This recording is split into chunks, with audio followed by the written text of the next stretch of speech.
Nahash, Steelshod, Adversaries, and Castlines. The Battlefield. When the beast takes a step forward, the ground shakes. Alexander and his men fall back before the massive creature. It reaches down, swiping at the crowds, and half a dozen Tarathian spearmen go flying in a tangle of blood and broken bodies. Steelshod scatter, trying to get some distance. Alexander and Yoren desperately consider their options, trying to think of some way of dealing with this thing. All across the battlefield, the Berserks have succumbed to an irresistible rage. They turn on anyone that is not a Berserk. The Svardic ranks are in total disarray, as the Svards, Kriegars, and various mercenaries are now desperately fighting for their lives against hulking warriors that were their allies mere moments ago. A handful of Berserks manage to resist the rage, but only just. They flail wildly around themselves, collapse to their knees, and struggle internally against the compulsion. Drengi is among them. He doesn't know why. Perhaps it's what he went through in the Thalmati caves, or helping Leona with her own inner demons. Whatever the reason, he resists. He stands in the back lines of the Tarathian ranks, hands curled into fists, impotently striking himself in the side and thighs, ignoring the shouts and screams around him. Hrodir does not resist. He is a beast of battle, the thrill of the fight running through him like a song. His back feels strong, as it hasn't in months.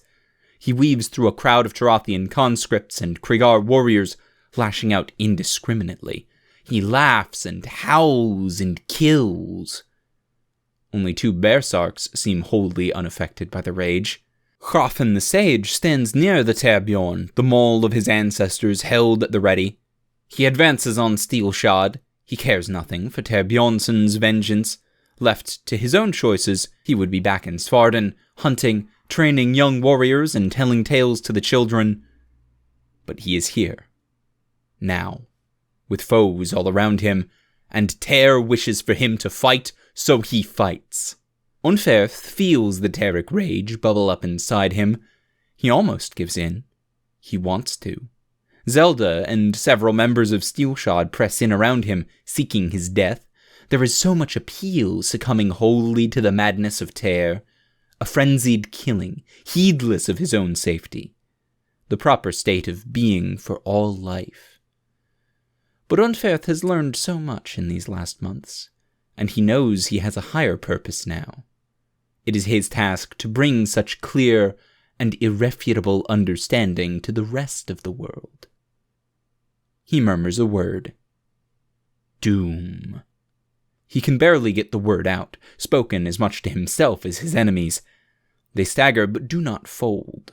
More importantly, he feels the clarity of emptiness come to him. The Teric rage begins to drain away into a bottomless sinkhole inside him, where all of Unfairth's emotions go to die. Fell, he says, capturing the rage, forcing it into the hobbled bear spirit he keeps chained to his back. He feels strong, fast, empowered by the fury, but not a slave to it. He slashes Gwyneth, twists the poleaxe to drive back another axeman, shoves Zelda back with his shield. Then he turns to Leona and watches the fun. Leona has not resisted the rage.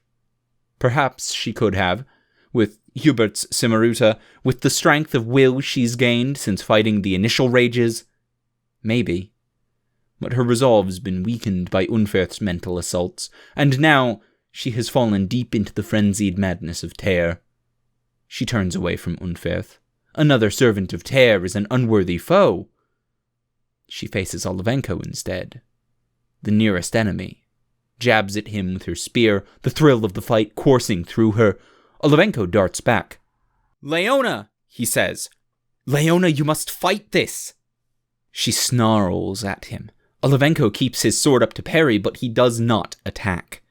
Leona, I know you can fight whatever they have done to you, he says, concern etched across his face. You are stronger than they are.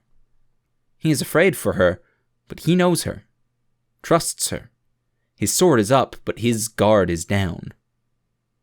She rams the spear into his belly, punching through the lightweight shirt of mail he wears. With strength born of dark magic and feral rage, she drives the spear through his guts, steel head parting the mail covering his back. Olivenko blinks, staring at her in pain and shock. She steps past him, wraps her hand around the gore-covered half of the spear just behind the head, pulls it all the way through his body, and he crumples. She looks around for another target, and begins to advance on a crowd of Tarathians. Unfairth smiles. "Well done, Leona," he says. "You finally understand your true nature." Leona is too far gone to pay attention to the words, but she hears them, and somewhere in the deep recesses of her mind, she fears they may be true. Zelda moves away from Unfairth, following Leona. Bear swings at the bear sark with his huge axe. Unfairth turns it away, drives the spiked head of his poleaxe through Bear's shoulder, but more axemen are gathering a few feet away, readying another charge at him, and an arrow catches him in the legs, punching through his armor. He scans the distance. Felix, of course. He feels some of his strength flagging from the myriad wounds. "It's too bad she'll die with the rest of you," Unfairth muses, sparing one last glance at Leona. "I would have liked to see her again. Leonskar." He shrugs. "Doom," he says, subduing his would-be attackers. With that, Unfairth takes his leave, pushing through the crowds, shielding himself from any more shots from Felix. He strides away, through the throng of raging bear sarks, screaming Tarathians and desperately fighting men. On a rampage, Leona discards her shield, the shield that once belonged to her brother, her most prized possession. It falls to the blood-soaked slush on the ground, and she draws her short sword. She falls upon a couple of fleeing men, skewering one on her spear, hacking through the other's arm with her sword. She roars triumphantly as their blood splatters her face. Suddenly, she's hit by several 100 pounds of muscle and iron. The whiplash stuns her as she is slammed to the ground, both weapons scattering. She sets on her new attacker with fang and claw. "Leona!" Zelda shouts, trying to pin the feral Leonskar. "No! Bad! Stop!" Leona roars again, screams in rage, smashing her fists and feet into the Krigar woman. Normally, Zelda is stronger even than the Leonskar, but today Leona is infused with black magic and unending rage.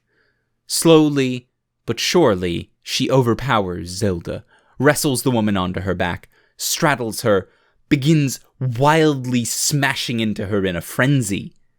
Leona suddenly stops. She looks down at Zelda's bloodied face in confusion, flexes her hand. It forms a fist, sluggishly. Then she topples over onto her side. "Sorry, dear," Hubert says softly, poisoned needle in hand. He reaches down to help Zelda to her feet. "Is she kaput?" Zelda asks, concerned. "Just a paralytic," Hubert says. At Zelda's confused look, he adds, It just stuns her. It can kill in some rare cases, but given her size and strength, I'd be more afraid the other direction, that it won't last long enough." "Thank you, Hubie," Zelda says. She uses Leona's nickname for Hubert unintentionally, but the name brings tears to Hubert's eyes. He nods.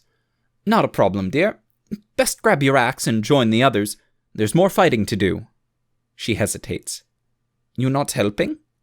Hubert looks over his shoulder at the gigantic bear creature towering over the battlefield. Fresh out of alchemy, and I doubt anything else I can do would be noticed by that thing. Besides, I have something else in mind.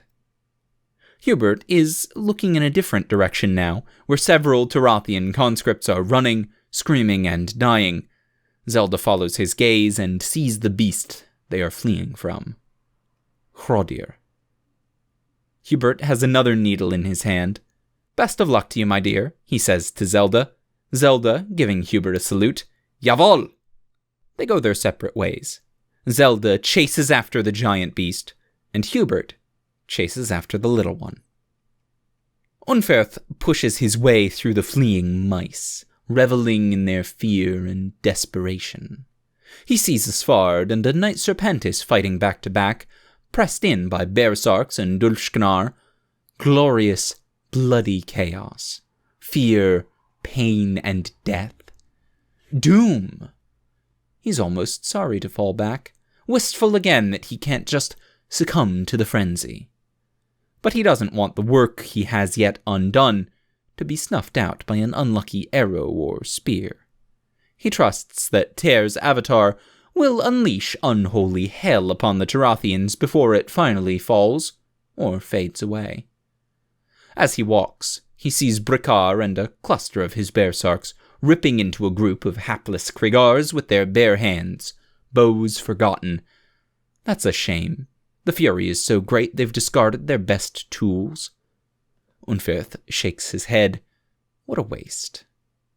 He approaches, speaks to Brickar and his bearsarks, not in Svardic, but in Thalmati. From his own experiences and his testing with some of the bearsarks he'd been entrusted with before, he has found that a careful layering of doom and fel can suppress the will, hopes, desires, the individuality of bearsarks, while still maintaining their bestial nature, their rage and fighting prowess. He thinks he can even remind them how useful their bows are given time. It takes more effort than usual. He has to break through the dense fog of Terric rage, but eventually, Brickar and the other bearsarks stop their mindless frenzy. He beckons to them, and they come. He continues his retreat, sees his old Jarl, Gjul, wounded, lying in a pool of blood, surrounded by the shredded limbs and viscera of a dozen men. Gjul staggers to his feet when they approach, and Unfairth brings his former master into the fold. He continues, picking his way through the bloody mess that was once a battlefield. And in the distance he sees an old man on a horse, cradling a wounded arm. Unfairth smiles and follows. Steelshod begins to regroup. Some distance away from the beast, preparing to assault the enormous creature. The crowd around the Terbjorn has thinned considerably now, and only Hrafen walks near it. Alexander assembles as many of his men as he can, calling fresh mounts for those that lost theirs. "We stay mobile," he commands. "Harass it with missile fire. I will lead the charge. Any who wish, join me. Ride hard, strike it as you pass, and do not stop." He looks into the eyes of his men. Leon, Evan, Anatoly, Luke, Levin, Joran, Michel, Oliver, Prudence, Chauncey, Kara, and Amos are on foot, already spreading out and shooting at the beast with bow and crossbow. He sees Gunnar, Robin, Miles, and other Steelshod filtering in as well. Perrin, Pierre, Bear. Many missing, but far more rallying to Oliver's banner. Words can scarcely express the admiration he feels for his men in this moment. Tarathian, Svard, Krigar, or Castleine makes no difference. The various armies scatter, running away from the creature. Steelshod runs towards it. The beast rages, roaring again. A ballista bolt scrapes past its shoulder. Not a direct hit, but it leaves a bloody gash in its wake. Alexander and his men form into a wedge and charge. Urya! Thank you for tuning in to Steelshod, a series by Mostly Rights, narrated by Taleforge. You can find every chapter in text format, as well as character sheets, setting information, maps, and rule documents on the Steelshod tabletop system in the link below. If you'd like to support the channel, you can pop down to the description and use the Patreon link for recurring donations, the PayPal.me link for one-time donations, the Teespring link for shirts with the incredibly cool background art by Nobody, or use the DriveThruRPG affiliate link the next time you're looking to try a new system. If you'd like to support the author, you can find Steelshod merch on the MostlyRights.com store, or donate to the Mostly Rights Patreon, which are both linked on reddit.com/r/mostlyrights down below.